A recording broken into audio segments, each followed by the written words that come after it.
Hey everyone, welcome back to my channel. Today in this video, I will discuss with you types of retail location. Retail location क्या होता है? वो area जहां से person retailer क्या करता है, अपनी डे टू डे एक्टिविटीज करता है, जहां पर उसकी शॉप होती है या ऑफिस होता है, जहां से वो अपना काम करता है, उसे बोलते हैं रिटेल लोकेशन। हम यहाँ पे ऑफिस वर्ड नहीं यूज कर सकते, हम यहाँ पे शॉप वर्ड यूज करेंगे, क्योंकि जो रिटेलर होता है उसकी जनरली शॉप होती है जहां से वो सामान बेचता है। तो चलिए डिस्कस करते हैं कि कितने तरह की रिटेल लोकेशन हो सकती है। Number 1 is the isolated free standing और सेपरेट स्टोर, यानी आइसोलेटेड जो अलग से एरिया होता है, जहां पे रिटेलर का अलग एरिया स्टोर होता है, वहां पे प्रॉपर और कोई मार्केट नहीं होती, उसे बोलते हैं हम आइसोलेटेड फ्री स्टैंडिंग और सेपरेट स्टोर। इसके नेम से क्लियर हो रहा है, ये जनरली उस एरिया में होता है जहां पे कोई भी कॉम्पिटिटर नहीं होता। इसका मेन एडवांटेज क्या होता है, ये कॉम्पिटिटिव एरिया से दूर होता है, यहाँ पे आपको जो दुकानें वगैरह हैं वो भी सस्ती में मिल जाती हैं, या फिर यहाँ का रेंट भी लो होता है। हर एक शहर में, हर एक सिटी में कोई ना कोई ऐसा एरिया होता होगा जो ज्यादा पॉपुलर नहीं है, वहां पे जो स्टोर्स होते हैं, शॉप्स होती है, उन्हें बोलते हैं सेपरेट स्टोर्स या फ्री स्टैंडिंग स्टोर्स या शॉप्स बोलते हैं। इसका मेजर एडवांटेज क्या है, यहाँ पे रेंट थोड़ा होता है, यहाँ पे कंपटीशन ज्यादा नहीं होता। पर इसका मेन डिसएडवांटेज क्या है, ये जो सिटी से इतना दूर होता है, इसकी वजह से वहां पे कस्टमर्स कम जाना प्रेफर करते हैं, और रिटेलर को बताने के लिए लोगों को कि वहां पे शॉप है या वहां पे स्टोर खुला है, उसके लिए बहुत ज्यादा एडवर्टीजमेंट एक्सपेंसेस करने पड़ते हैं, ताकि कस्टमर्स उस एरिया में आए और रिटेलिंग करें उससे, यानी परचेजिंग करें।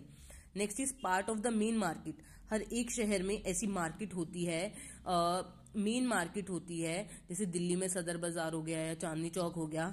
वहां पे लोग क्या करते हैं, इंपॉर्टेंट मार्केट का जो रिटेल शॉप्स पार्ट होती है उसे बोलते हैं part of the main market. इसे मेन हब मार्केट के मेन हब होते हैं, वहां पे मार्केट का पार्ट होते हैं। ये मार्केट जो होती है सिटीज के अंदर होती है, बिजनेस प्लेस होते हैं, यहाँ पे और भी बहुत सारी शॉप्स होती हैं। यहाँ पे क्या है, ये जो है प्री प्लान एक्टिविटीज के अंदर आती है। यहाँ पे शॉप्स पुरानी भी होती है, नई भी बनती रहती है। यहाँ पे इन लोगों की शॉप्स क्या होती है, कुछ रिनोन होती है, पुरानी जानी जाती है शॉप, हाँ भाई उस बाजार में इसकी दुकान फेमस होती है। तो कुछ और जो नई नई शॉप्स खुलती है उन्हें भी पहचान मिलती रहती है। इन लोगों की मेन एडवांटेज क्या है, इन लोगों को ज्यादा एडवर्टीजमेंट नहीं करनी पड़ती, क्योंकि ये मार्केट ऑलरेडी नोन होती है। तो इन लोगों का एडवर्टीजमेंट एक्सपेंसेस कम हो जाता है, और कस्टमर्स ऑलरेडी फेमिलियर होते हैं उस तरह की मार्केट से। ये इनका मेन एडवांटेज है।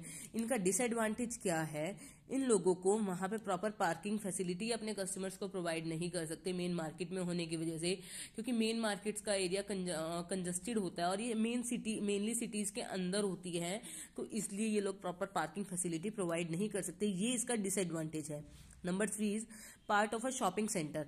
हमारे यहाँ जितने भी शॉपिंग मॉल्स हैं इंडिया में, उनमें मोस्टली अलग अलग तरह की शॉप्स खुली होती हैं नीचे, तो ये उस तरह की रिटेलिंग का एडवर्टीजमेंट है जिसमें इन्हें प्रॉपर एक स्पेस दिया जाता है अपने आप को ऑर्गेनाइज करने के लिए। यहाँ पे रिटेलिंग कर सकते हैं, और यहाँ पे कस्टमर्स को पार्किंग फैसिलिटी भी मिल जाती है। पर इसका डिसएडवांटेज क्या है, जो इनकी रेंटिंग होती है वो बहुत ज्यादा हाईयर होती है, क्योंकि मॉल की वजह से उनकी शॉप्स प्रेफर करते हैं लोग, मॉल्स में लोग विजिट करते हैं, तो इन लोगों के हाई रेंट पे करना पड़ता है। ये क्या है, इसका डिसएडवांटेज है।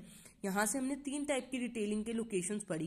पहली सी सेपरेट स्टोर, जो अलग से एक एरिया में होता है, जहां पे रेंट कम पे करना पड़ता है, पर वहां पे उसको एडवर्टीजमेंट एक्सपेंसेस ज्यादा पे करने पड़ते हैं रिटेलर को, कस्टमर को अट्रैक्ट करने के लिए। दूसरा था मेन मार्केट का पार्ट।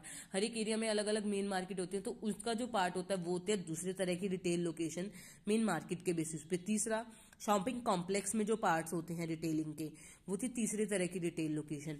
आई होप आपको रिटेलिंग की लोकेशंस के टाइप क्लियर हो गए होंगे। अगर आपको कुछ डाउट है तो आप मेरे चैनल पे कमेंट सेक्शन के थ्रू पूछ सकते हैं। Stay tuned for more videos. Thank you for watching.